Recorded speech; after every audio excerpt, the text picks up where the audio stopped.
the rough reality in relationship to chasing goals, right? A lot of us, we have aims and targets, but is there a diabolical aspect within grinding, within chasing goals, within pursuing, within putting forth effort? How do you see that? What do you think? Yeah, the moment if your goals aren't yours, this is when the grinding gets tough and requires energy. And the question is, how can we do this while gaining energy? When the goals aren't yours, see, okay, this is brilliant already. When the goals aren't yours, what does that imply, right? That's what we want to see. What is the implication there? And when the goals aren't ours, there has to be some form of conforming, some external pressure. And I mean, when we're operating from a place where the goals are not ours, but there are parental, societal, cultural pressures, where are we coming from? Yeah, it's this like, do we have a connection to ourselves so that we can recognize our own goals? Or are we only looking outside? And I feel the default in society is to look outside first, because of course, like as a young child, you have no idea how the world works, and you learn by looking outside and mimicking. And the question is like, at what stage in your life are you getting out of this behavior, of this way of learning? Right, so it starts from a young place, and it's almost natural, right? When we're children, when we're babies, we're meant to we're definitely more helpless than we are as adults. So it does make sense for some level of looking outside to occur. But this is our program. See, this is the nature of malleability. We're continuously changing. Insert quote, which is, you cannot step into the same river twice. The only constant is change. So with that being said, I think we have to look at, okay, it's not that we have to revolt against parents, society, or culture, but just how can we more so be aware of the influence of the program? Yeah, I feel it's like a natural evolution. So it's a starting point. The starting point is taking the outside goals, maybe trying them out just to get a feeling, because it's like a mirror. It also shows you, it gives you feedback, and it shows you, who am I? Am I comfortable pursuing these kind of goals? And then I feel taking this feedback seriously. Like, okay, I'm pursuing goals someone else has imposed on me, and I get feedback. I mean, it's possible that immediately you have a hit. You know, that like you start a job, for instance, and you feel, oh, this is perfect. This is where I want to be. Or you notice, oh, wait, this isn't me at all. And this is where paths get a different direction, or where you can see, is someone taking his life in a direction where they can be themselves, or are they ignoring the feedback they get and going further and further and further in the wrong direction? And of course, this leads to sickness and all sorts of not nice things. Yeah. So we want to come at this from a wise lens, which is more so the opposite of our current healthcare system. And you're right, treat systems, ignore root causes. What we're talking about here is to look and be honest with ourselves. And this is probably one of the I don't want to say challenging, but this is where the opportunity lies for all of humanity, is to be more honest with ourselves by first becoming sensitive and aware to the fact that there's a program, that there are external pressures, but then there's also something inside, much beyond, almost beyond words. So now, with all that being said, we're going to look at our relationship to the ideas, the concepts of pursuing a goal, growing, progressing in life, right? Because what I'm definitely not saying here is that you should just do nothing for society and go inward and only go inward to this point where you see the ego, you understand external programming, but you revolt in an immature way, and that comes in the form of sort of being a menace to society, or being one of those anarchy ones, or just not providing, not sharing, not really being you.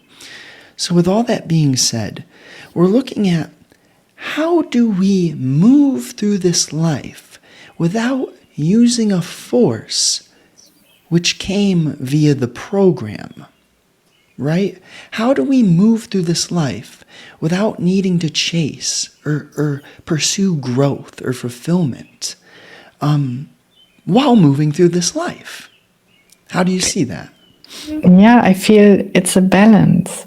And the balance is, of course, like there are certain duties you need to fulfill, and you're starting out on a certain path and just dropping everything and going, into the mountains and never talk to anyone again. That's not the solution. But the solution is like noticing, oh wait, am I on the wrong path? And then asking yourself, like, how can I change this? How can I figure out what's the right path for me? And this is where space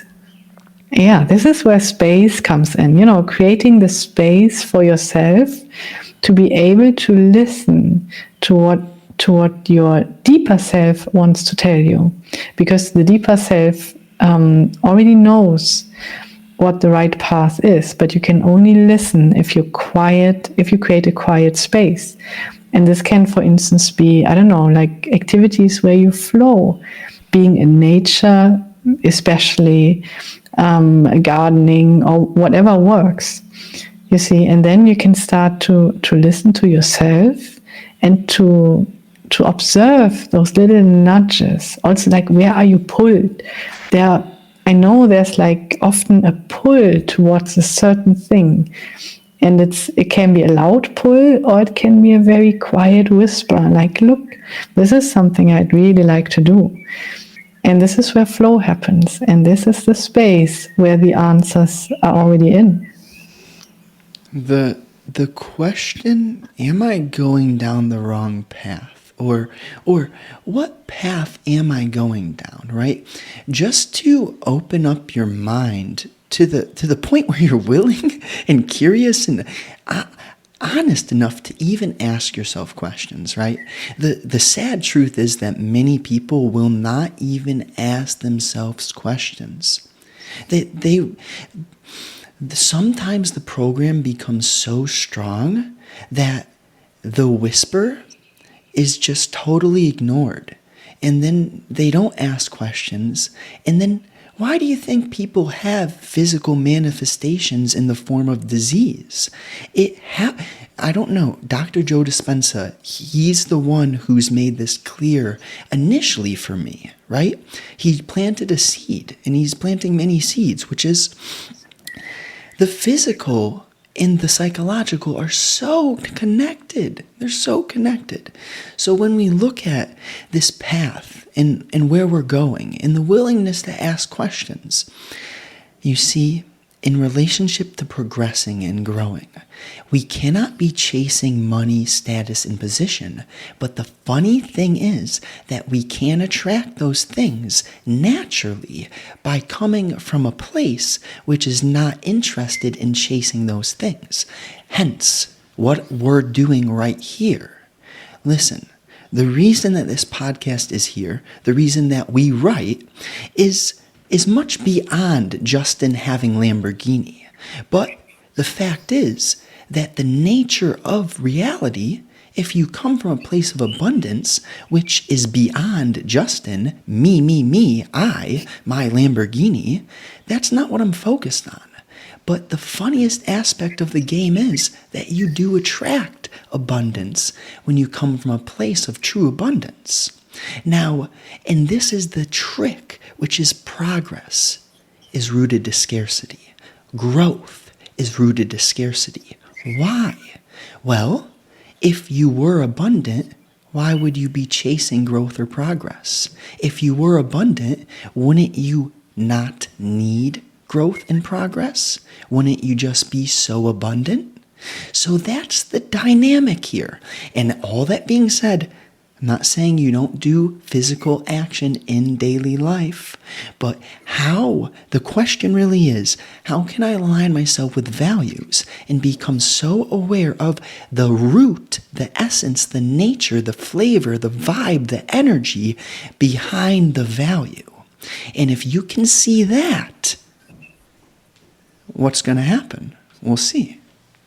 Yeah, these are beautiful points. Exactly. It's the values. This is the core. Because when you know your values, then every decision is simple. Right. Because you can ask, But the trick here is, do I value wealth because I'm scared of being broke? Or do I value wealth because I know that our world is so abundant that everyone can have wealth? So keep going. The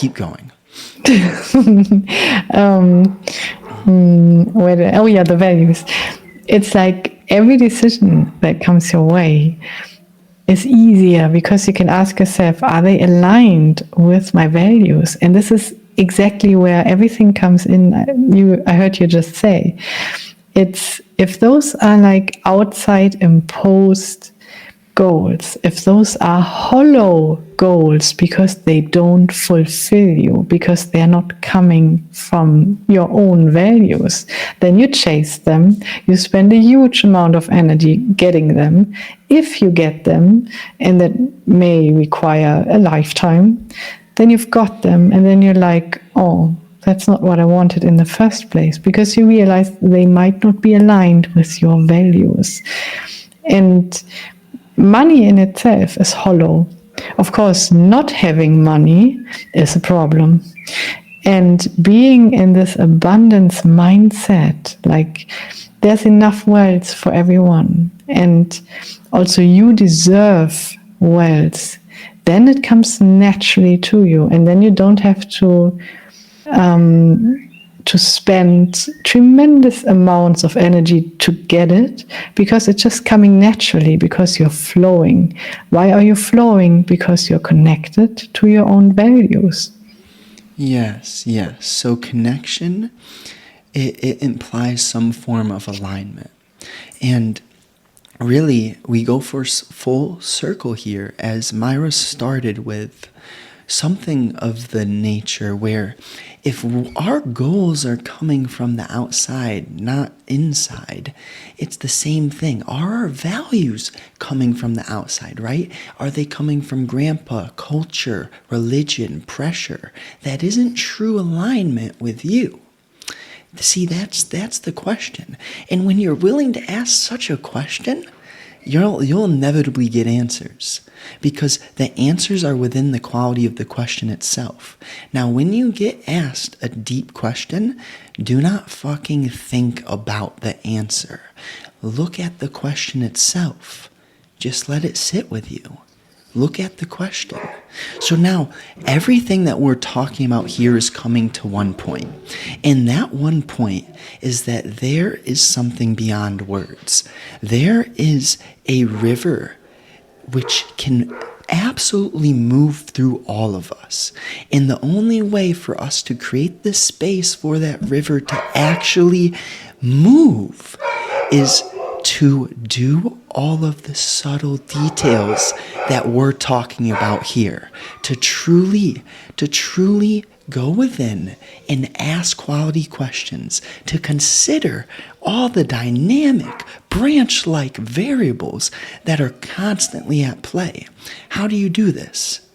the insight is there's an I, there's a me.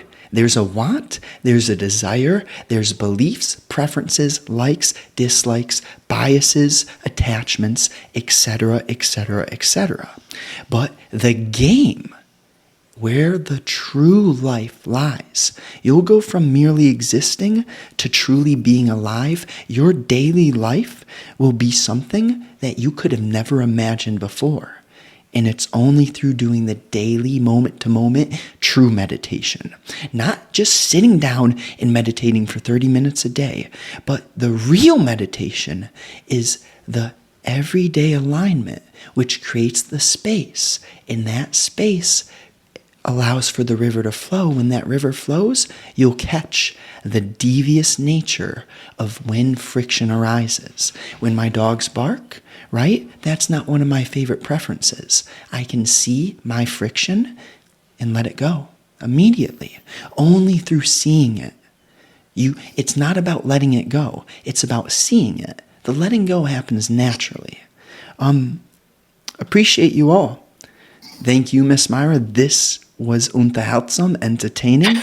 And so what I'll say is I got my email list in a free 4-part video course for you guys down below. If you're interested in that, if you benefited from this, just hop on the email list. I'm writing daily long-form content there. And anything else on your end? I feel this was a beautiful podcast. I enjoyed this a lot. Yeah, beautiful. and your newsletter is beautiful too. Just wanted to mention this. One of my favorites. Danke. So guys, if you're on YouTube, drop a like, drop a comment. Let me know what was the most valuable thing you heard here from Myra or I. And if you're on podcast, rating a review, share it with a friend. Sincerely, have a great day.